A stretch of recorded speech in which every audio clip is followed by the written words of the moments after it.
আমরা এখন পেঁপে ভর্তা খাবো। এখানে আমি নিয়ে নিয়েছি পেঁপে কুচি কুচি করে এবং সাথে শুকনো লঙ্কা ভেজে নিয়েছি।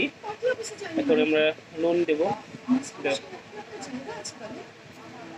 নুন দিয়ে জিনিসটা ভালো করে মিক্সড করতে হবে।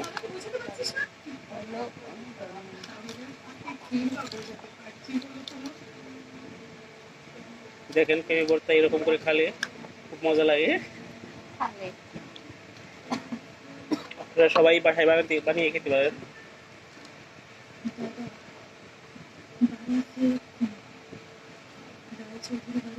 তেল দাও, লাগবে খাঁটি সরিষার তেল।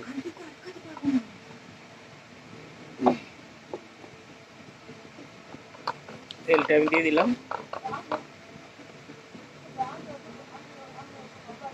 পরিমাণ মতন। এখন দেব তেঁতুল,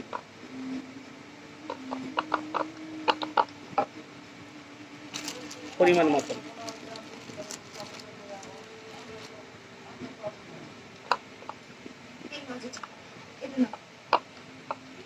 এখন মিক্স করে নেবো সব। তেল লাগবে না।